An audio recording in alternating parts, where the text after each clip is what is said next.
What's up, everybody? This is Gary Holt from Exodus and formerly from Slayer, and you're listening to The Razor's Edge.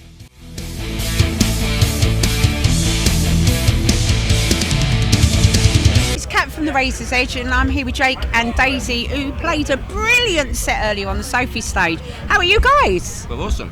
Yeah, we've had a great day. Yep. Yeah, brilliant. Couldn't be better. I'm eating a hula hoop, so sorry, but I'll digest it in a second. No, it's been phenomenal. The set couldn't have gone better, I don't think. The crowd was amazing. The new tent's amazing. Yeah.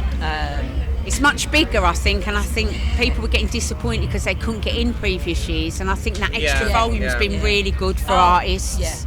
Especially with, I think they've got the bigger screens as well now. I don't know if they had them last year or not, I'm not sure, but... Yeah, because I think that's obviously the second stage. It makes sense for it to be bigger. Because the bands they have on there, you know, they're big bands, like you don't want to be trying to get in and not being able to get in. Yeah, definitely. But the fact that we were on at like 12:10 and it was a big old room full of people. Yeah, phenomenal. Yeah, brilliant. So this and Desert Fest are your two biggest gigs with the band since you joined, Daisy. Yeah. How are you feeling? It's bit of a roller coaster. Yeah, it has. But like I was saying earlier when we were talking about it, like, you know, you have your debrief after the show. And I think the boys have just been so supportive the whole way through that I haven't necessarily felt the step up that it's been, you know, because obviously I have been playing in bands for, you know, 20 odd years, but probably longer than that, 25 years, but never played something at this calibre. But because the boys have been they backed me from the get-go, it has never felt difficult. I know that if I look around, they've got me 100%. And that's made all the difference. Because if I was to step up to a stage like that without you lot, if it had been a different band, I wouldn't have been able to do it. We're a team, aren't we? You know, if you're not a team, then you really shouldn't be in a band. So, you know, we're not a group of session musicians. We don't want to be a group of session musicians. We really don't have are session musicians. We're equal parts, and isn't that what a band is? Like, well, it should be, but sometimes it is not. And you know, we were talking earlier about bands that don't like each other, and you know, you can tell. Where I think because we've got that connection. I think the audience can tell as well. No, that's what I mean. No, but that's the thing. You sit there and you can feel the tension, and that makes for not a nice audience experience. But yeah, like I'm not trying to downplay how big this is. Like it's huge, and I don't think it's really sunk in. To be fair, Kat. Like I think I'm still like tomorrow I'll wake up and like play Bloodstock. Do you know what I mean? But it's our natural personalities to downplay it, isn't it? I mean, yeah. Me and Jake are both kind of like, oh yeah, it's fine. But actually, you kind of go, okay. We've just done that. That was really good. Yeah. And just to look back, but to not dwell on for you, Jake, you know, you're the original member of the band, and it must have been quite difficult to lose Sean just as your album was coming out. And that must have been a time where you've had to do some reflection and then actually start the process of finding a new singer. It's quite a lot to do at once for you guys. It was an ideal timing, let's put it that way. But, you know, skipping on from that, yeah, I mean, you know, I wouldn't. Well, I'd be lying if I said it wasn't choppy waters. But we were also very lucky to meet Daisy. Well, we knew of Daisy. We didn't particularly know Daisy well, but we knew of Daisy. I'd had a very brief conversation with her about 18 months ago backstage at another gig. And it's rare you meet someone that you think, do you know what, I could get on with this person. Do you know, in most parts you just kind of talking and just think, oh. Yeah, whatever. But I thought, you know, after all this time, I could get on with this person. I mean, Dan as well, our bass player, has done, 13 years in the band. And I was just saying, you know, there's this girl, this could really work. She's a nice person, she gets us, she's really good. Let's give it a go. And we were just so fortunate that it worked straight off the bat. So, you know, I'd be lying if I said there weren't a few doubts when we knew we were going from what was going to happen. But it just... As soon as we met Daisy, we knew it was going to work, so happy So you didn't really have to have a process looking for a replacement. You met someone and it just clicked, and that was that. Yeah, there was no one else auditioned. We knew of Daisy. Well, let's get Daisy in, and as soon as that was it. You know, it was just natural from there. Job done. So we had our first taste of music with Daisy with your split. Yeah. How was that process for you guys doing a split? Sorry? That's an interesting one. I've never done a split before. We haven't done a split. We maybe done a 7-inch maybe near when we Splits started. were a big thing, 20, Yeah, 25 years ago, and they've come back. Yeah. It kind of fitted our timeline well in that we had a couple of new songs. We needed to get something out with Daisy. Blah, blah, blah, blah. So it went really well, and we love those songs, don't get me wrong. But where we're going next with the album is even better. Do you know what I mean? That was a stepping stone, and it's just going to get better, in our opinion. So yeah. Like you said, getting that stuff out there, because I've obviously now been in the band for 2 years, even though I'm still perceived to be the new person. I have been in the band for You'll 2 always be the years. Well, yeah. And Derek Green's still the new guy in Sepultura, mate, 30 years No, later. but that's the thing.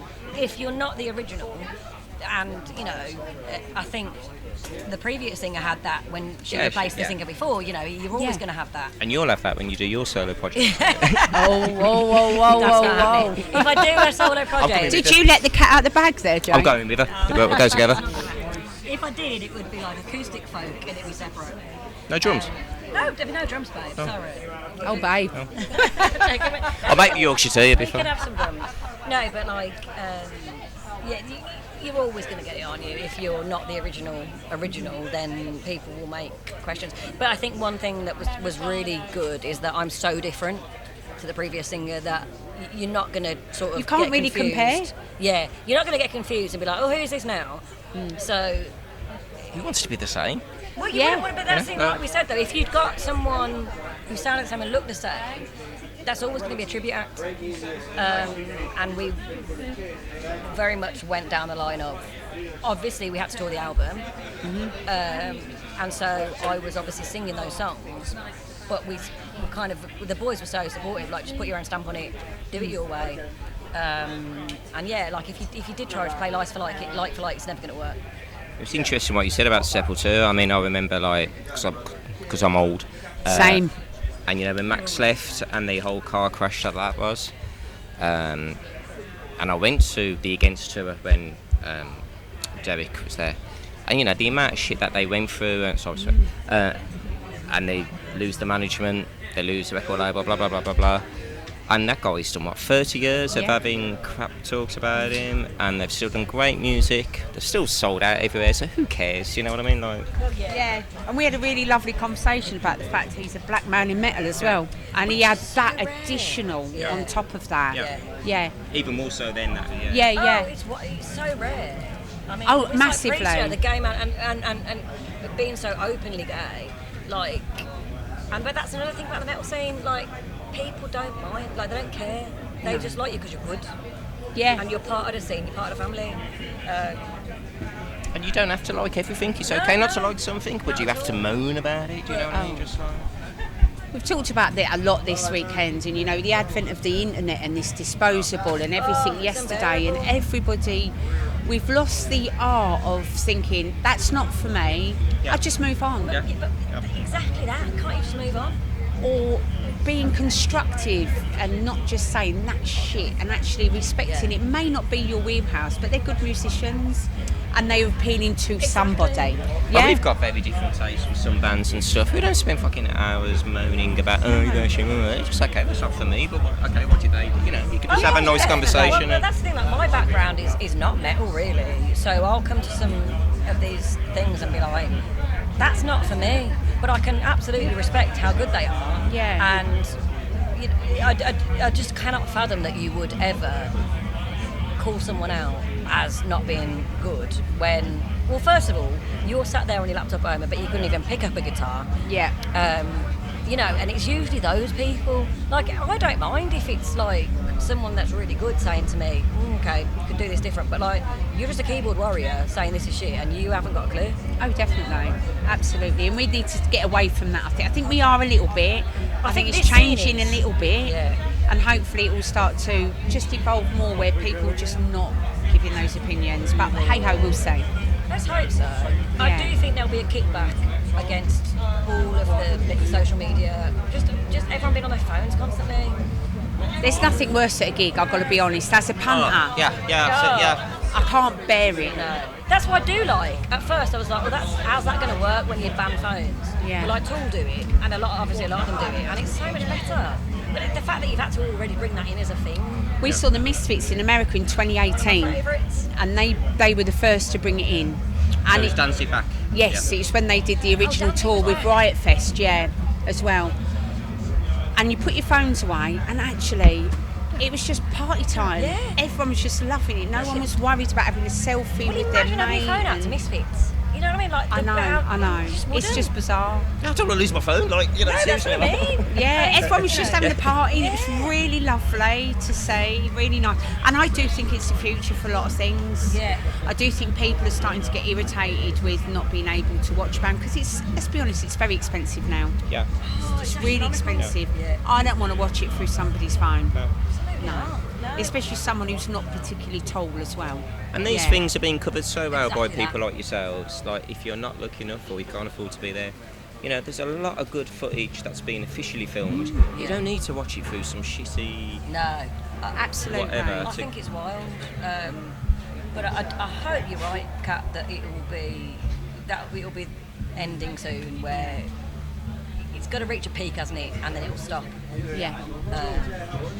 But I think, again, the people that come to these type of festivals aren't them type of people. We have a phone to connect to people.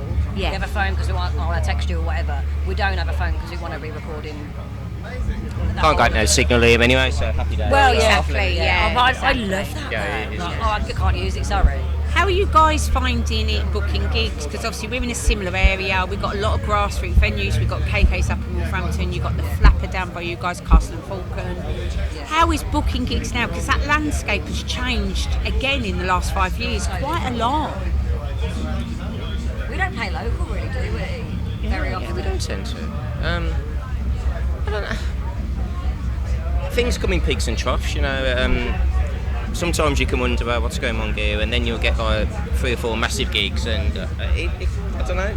I know it sounds maybe a little big-headed, but we don't really think about it that much. It just kind of comes in peaks, and if you hadn't been doing it that long, I'd be thinking, oh, you know, whatever. But you know, you get one massive gig, then another one comes, then another one comes, and then you got a few pub gigs, and that's fun. It's just the way. What I do think is wild though about Birmingham is, you know, it is the home of metal, and we're all on a big thing about that now, and the local scene is still not supported enough. Yeah. You know, I've played many gigs prior to being in Alunah where just no one comes out for gigs. Whereas you go somewhere like Bristol, or you go to like a slightly smaller city, people will just show up at somewhere like the Flapper, and they'll just be there. And I remember when I was cutting my teeth at the Flapper in, like, you know, the late 90s, people would just go on a Friday and be like, who's on? £3 in. But now you're paying £16 on the door. You want to know that who you're going to see is good. Absolutely, yeah. So There's it's less really money. hard. And there's less money to go around, isn't Yeah, there? I mean, it's really hard for grassroots bands to do anything because no one's going to take that punt if they haven't heard of you. Well, I suppose that's why things like Metal to the Masses are so important to Absolutely. give that Absolutely. opportunity. Absolutely. Yeah. I think they're doing such a great job with that. Like, I actually saw one of them at the Flapper and it was packed out. You know, and That's really good to hear. It was Yeah. great. The fact that again a festival like this gives that opportunity. You know what I mean? Not all festivals do that. And the stage they play on is a decent stage. It's not just a second thought. It's a professional festival, isn't it? It's not like they're just rocking up somewhere and absolutely. just blacking in and going. You're not an afterthought. And you know, They'll that's be what we treated need. the same as us. They'll be treated the same Yeah, as the main stage. but that's what you and need because obviously all of us are going to age out eventually. And where's the Oh, movement coming from? absolutely. You've got to keep feeding it. As much as we all, you know, people want priests and bands like that to play all the time, Yeah. there is a time when they're not going to be able to do it. And we need the next headliners, and I think we're going to need them pretty soon. Absolutely. Oh, Yeah. yeah, because if you think about it, sadly, but you know, all of the big headliners from the last few years have been, you know, white men in their 70s. And there's a lot to be said for, like you said earlier, about, you know, let's get some people of colour involved. Yeah, Let's get some queer people involved, you know, and get some young people coming up. And, Yeah. you know, as much as I love all of it, it is still slightly stuck in its ways to a certain extent. Which is great because we all want to see, like, no one's going to love, you know, we all want to go and see Priest. Yeah. But we want that next thing Yeah. that we want to get our teeth into, because let's Yeah. be honest, when we like music, Yeah. as metal fans, we love it. Yeah. And that's We're obsessive about it, aren't we? Let's be honest. The flip side of that is you get certain ticketing agencies that will also bleed that passion till it's dry, and now they keep charging and charging and charging. Yeah. Because we're so loyal, aren't we? You know, it doesn't matter if you're into a band you love. It doesn't matter if they release a crap album. Well, that's fine. You know, you support a football team, they have a shit season. You're still going to be there the next season, aren't you? Absolutely, Blah blah yeah. blah blah. Unfortunately, there's some people that just keep milking the prices to death. Yeah, and that's got to change because, you know, I don't know how anyone's supposed to be able to, Yeah. you know, and we're loyal to a point, as you say, like we will always follow, we will always buy the tickets, but you're pricing us out, Yeah. you're the loyal ones, well then who's going to be going? Well, one of our colleagues in the tent, photographer, she actually works for Music Venues Trust, so we're all quite au fait because she Right. keeps us informed of what's going on, and Yeah. I think we're all with you that something has to change with regards to that. 100%. This isn't. This music isn't. Without. I don't want to sound elitist or gatekeeperish because no one needs that. But this music is supposed. I'm from an age old. But this music is supposed to be for working class people. Yeah. Absolutely. You know, it's not supposed to Absolutely. be for those that are working on the stock exchange that can afford to go and see something because it's trendy that weekend. No offence to them people, they're entitled to come and all That's how power to football them. was. It used to But- be a fiver Well, for a yeah. ticket on a Saturday. Look at Yeah. it now. Yeah. You know, Yeah, I don't know. and sadly, those are our biggest loves in the band, aren't they? Yeah. Football and music, Yeah. and priced out of all of it. Yeah. You know, Bah. you have to remortgage your house to get a ticket to go and see Corn or whatever. Yeah, it's those prices lately, System of a Down, Corn, they've been horrendous, haven't they? Let's be honest about it. It's no one band's fault particularly, just that you get stuck in the. Well, I presume you get stuck in the cycle. It's a system, isn't it? The system has become unworkable. But how we put it back from them and bring it back into our own sort of control, I don't know. What I would say is there's bands like The Cure out there Yeah. Yeah, and you can do that that. have some principles and take some Yeah. ownership, and there's a lot of bands that I prefer far more than The Cure that really aren't interested in taking ownership or any. You know, you can choose not to do this if you don't want to. So. And the £1 music levy that the Music Venues Trust have brought in for the larger gigs, Yeah. you know, that bands That not helps. all are contributing to, but there's a large amount will help, won't Yeah. it? But we do need more. There needs to be Yeah. more of a pushback at some point, Yeah. doesn't There there? has to be, just again, as we were saying, to bring those younger ones in because they will never get past the first rung of the ladder. No. If there is no way for, you know, them to be surrounded by music and you know, and a big sea change is needed. But socially in general, the whole of society needs to have a sea change. We've gone completely wrong. But the music scene it's scary, I think. And you know, we can sit here and say, oh yeah, we played Bloodstock, but then you know, you can't afford to put food on the table, and you know, it's not quite even, I don't think. No, I would agree. I think most people would agree. Yeah. But looping back to you guys, when can we expect some new music? So we're recording in October, and that's going to be the next album. And as brilliant as today's been all round, the best thing was we came on with 3 brand new songs that we've only played a couple of times before that aren't recorded. They're going to be on the next album, and that felt so good to do. And the reaction was great. And the reaction was So great. is it a test almost? In a way, like a bit of a litmus test? Or Sounds- maybe for you to see if you want to change anything about them? More that. I know that sounds arrogant, but we believe in it anyway. So, you know, obviously I'm glad they went down well. Don't get me wrong. But we're doing those anyway. So, but they did go down well. And we played them a couple of times before. You know, you make little tweaks as you go along. But yeah, back to your question. October, we record the next album and we can't wait. So apart from that, what is there anything else we can expect from you guys in the next 12 months? Any more dates? Anything you can talk about? Anything you can't talk about? Maybe off mic? We've got another festival coming up in September, haven't we? Yeah, Origins Festival in Hereford. We Then call obviously with lockdown we're recording for a couple of months. lockdown recording, and then next year, we've got stuff booked in. More festivals that we're really excited about. Album will be released and then hit the road So properly from there. a busy year for Yeah. you all, right? Next year. Hopefully, Yeah. I think last year we did a lot of festivals. Did a lot of Europe last year, which was lovely. We haven't done Europe this year because Dan, the bass player, has had a baby. So Congratulations, you know, Dan and partner. She's gorgeous, Dan and Beth, and she's a gorgeous little girl. But so we kind of stayed local because we didn't want to travel, which is fair enough. And then hopefully, we can get back out of Europe as well because again, like the scene out there is totally different as well. I think they care so much out there that you'll travel to their town or whatever. And I do think we take a lot for granted in this country. That it's just going to be on our doorstep. It will be there if I want it. And again, you know, without harping back to all the internet, why aren't you playing My Town? yeah. Typical comment.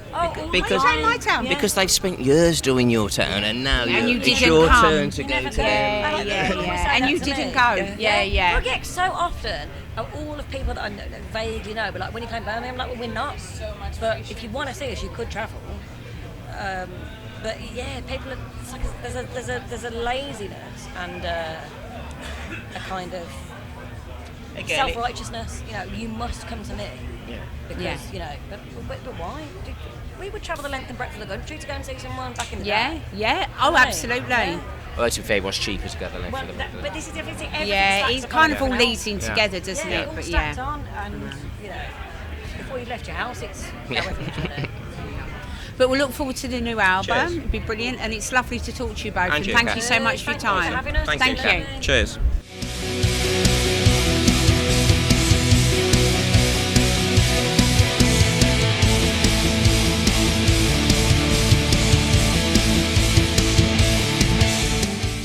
To our channel. For all the latest news, reviews, interviews and more, head over to our website www.therazorsedge.rocks.